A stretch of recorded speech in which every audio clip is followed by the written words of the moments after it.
आवाज उठा दीजिए। गारा भैया भी ये सभा में आई बनी, गारा भैया के पलगी और ऊपर पूरे टीम के नमस्कार। चलिए वही दरबार में चले के बा, इसका लेवल ढीले लगा कर वही दरबार में चले के बा जरा कृपा से केहू गावेला चाहे बजावेला, वही माई के कृपा से बाबू केहू चलेला। तो भक्त भाव आ गई का भाई ट्रेबल लेवल लेकर उठा दीजिए, बेंजू का आवाज दे दीजिए, थोड़ा खोलिए ट्रेबल में।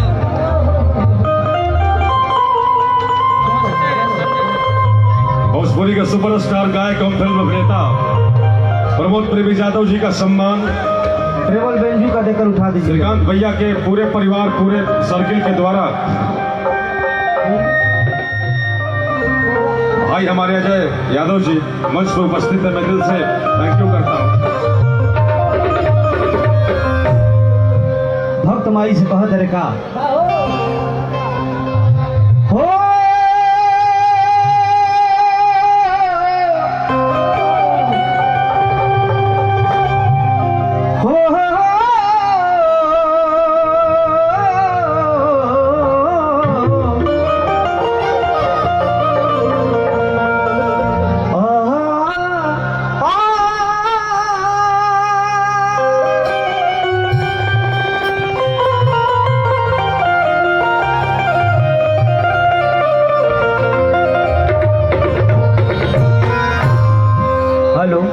भैया इसका डिले जरूर रखिएगा। हेलो, डिले कम मत कीजिए ट्रेवल में। भक्त भाव बका आप सब हाला मत करिए। ओम जयंती मंगला काली कि भद्र काली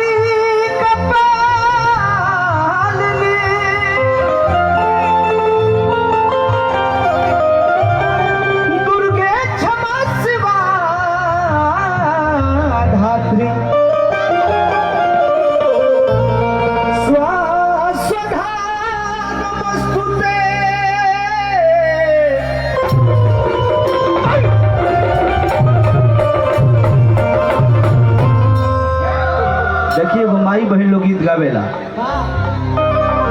बड़ा प्यार से। जितेंद्र भैया माननीय विधायक जी अरे किताबना मडुआवा रोपनी मैया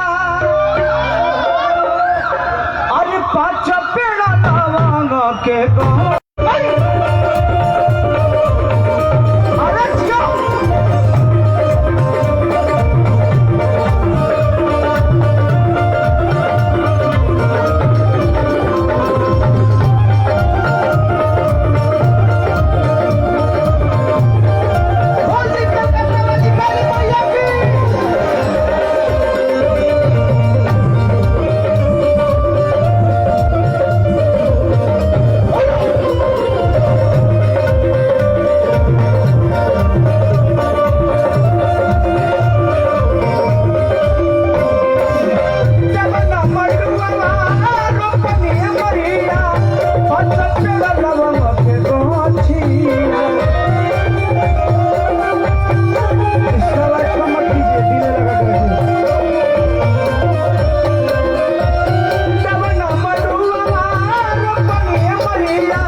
जी की ओर से विधायक जी को लाखों पुरस्कार स्वागत अभिनंदन बा। हाँ भैया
लड़की लोग को बुलाओ, बुलाओ लोग को। हेलो भैया भैया भैया भैया, सब कुछ बुलाओ, प्रियंका जी को बुला लो। मैं समझता हूँ आपके दर्द को, आपके दर्द की दवा हमारे पास ही है हुजूर।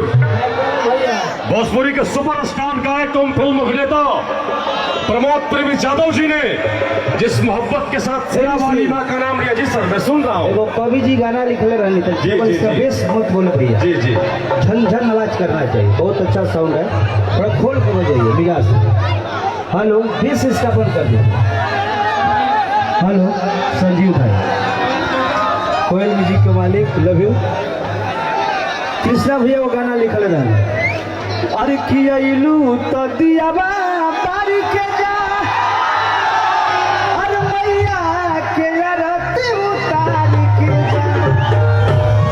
लाए में ब्याह से लाए में बाकी चली, ये माई बहन लोग भी जुटल बा, तो चाहब एगो गीत वही तरह के गा दी, वो तो होबे करी। देखिए एगो औरत के लड़का नहीं के हो, और माई से निहोरा कर किया। वेब कंपनी के बैनर तले प्रमोद प्रेमी यादव का सबसे दर्द भरा देवी गीत रोएले बझनिया मैया, मैं चाहता हूं कि एक जोरदार तालियां तो कम से कम बजती रही यार। आपके सुपर किंग डाउन बंगाल की धरती पे हैं, वही सुपर डुपर हिट रेगमा जिसमें कॉजिन का दर्द झलकता है। आज नौजवान साथियों के बीच श्रीकांत भैया के विशेष डिमांड पर पश्चिम बंगाल की खूबसूरत धरती पर भोजपुरी के सुपरस्टार गायक एवं फिल्म अभिनेता प्रमोद प्रेमी यादव जी। हेलो, बहुत पहले तुम लोग बैठो, देख के एक सेकंड बैठो। प्रियंका राय भी है, भैया भैया, भोजपुरी की दिग्गज अभिनेत्री प्रमोद प्रेमी यादव जी के साथ हजारों एल्बम में काम करने वाली भोजपुरी की दिलकश अदाकारा आदरणीय प्रियंका राय जी को मैं मंच पर आमंत्रित करता हूं और बंगाल के तमाम नौजवानों से चाहता हूं कि जोरदार तालियां बजाकर आप प्रियंका जी का स्वागत करेंगे। हमारी ये तमन्ना है, हमारी ये चाहत है। आदरणीय प्रियंका राय जी, अगर आप तक आवाज जा रही है तो आप मंच पर जरूर उपस्थित होइए। देखिए आप लोग बैठिए, 2 मिनट बैठिए। हे बाबू ऋषि जी, एगो भक्त माई से पूछ रहे कि माई दुनिया में कौन ऐसा चीज निरौठ बा कि तारा मंदिर में चढ़ाई। Hello hello Pintu ji, hello active रहिए। सेव संतरा, अरे पागल, उहो झूठा बा, केरा उरा, उहो झूठा बा। का चीज अच्छा बा ब्यास जी? हे माई, दुनिया में कौन ऐसा चीज निरौठ नहीं है जो तारे हम चढ़ा दी। तू देखी भक्त माई से कैसे कह तरीका, अरे कैसे हो? हेलो, अरे की गंगा जी के पनिया मैया,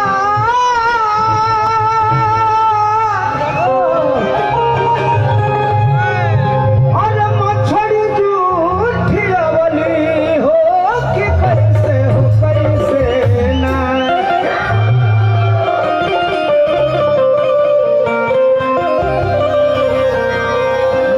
ये माई तारा मंदिर में कहाँ चढ़ाई हो? पेड़ों जूठे बे माई, गाय का दूध उहो जूठा बा। ताड़ी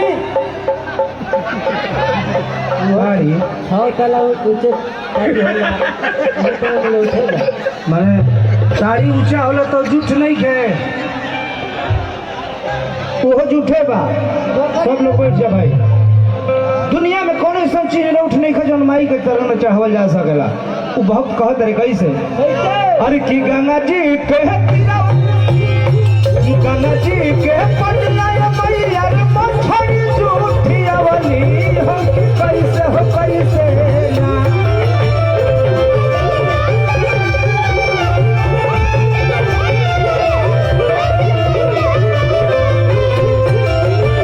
गंगा जी के पनिया मैया रे मछली जूठी अवली हो कि कैसे हो कैसे ना, हो कि कैसे हो कैसे ना। कमैया के रे चढ़ हो कि कैसे हो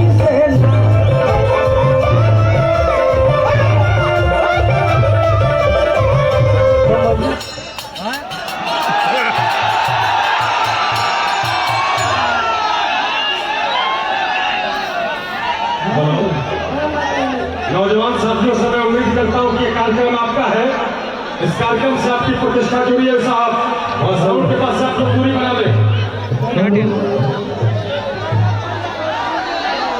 साउंड के पास से आप लोग पूरी बना लें।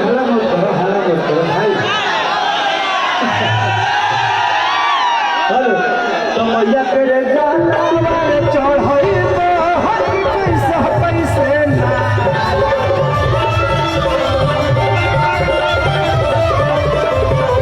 मैया के रे जाला मारे चढ़ाइबो हकी कैसे ना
भोजपुरी के दिग्गज अभिनेत्री प्रियंका जी के तालियां पूरे कैंपस की ओर से होनी चाहिए। मैडम को कुर्सी दीजिए भाई। जी सर, जी जी, यस। कि डरला के भैया रे कइबू हमारा से रूठ हो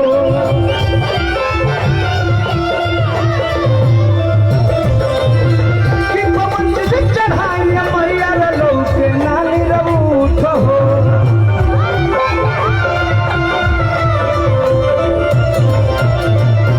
ओहिर के घर में गाय दिए माई ओपर दूध दुखाला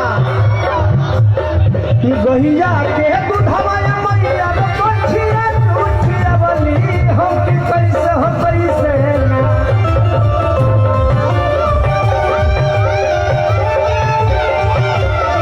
रेवल देखिए कि गहिया के दूधवा मैया रे कोठिया बली हो कि कैसे कमैया कर दूधावा रे चढ़ाइबा हो कि कैसे ना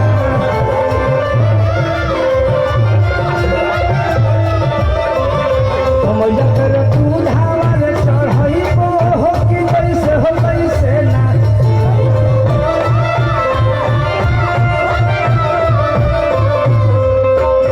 यही में देखी कृष्णा भैया को भाव लिखल है ए माई अरे घरवा के आगे हम जरूर मंदिर बनवाई पे मैया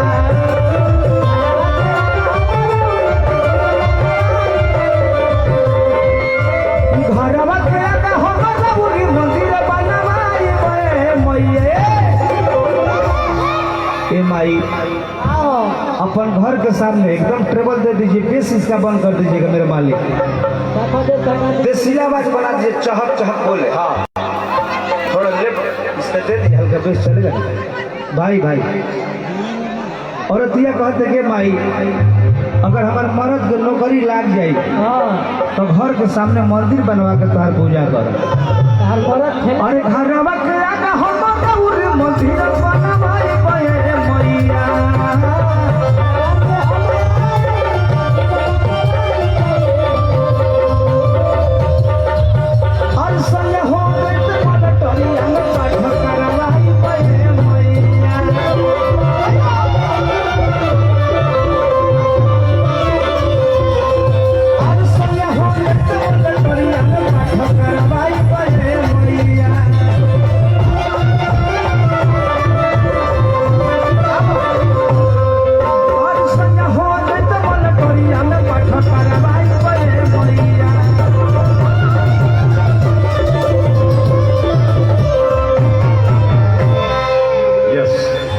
सैया हो जाइए मलेटरिया में पाठ करवाई बे मैया। अगर आपका भाई आपके जिगर का टुकड़ा आदरणीय प्रमोद प्रेमी यादव जी ने बेहतरीन गाया हो तो जोरदार ताली मोहब्बत को बजा दीजिए। हेलो हेलो हेलो, इसका लेवल उठा दीजिए, मीठा बोलने ताकि डीले भी बहुत दे दीजिएगा तो अच्छा बोलने लगता है। हेलो हेलो, ज़्यादा इको नहीं, कम है, मैंने बोले अच्छा नहीं। हेलो, ट्रेबल में रखिएगा, ठीक है कवि जी, चलिए ओके। उठाए ना तू कैसन हो गई हो।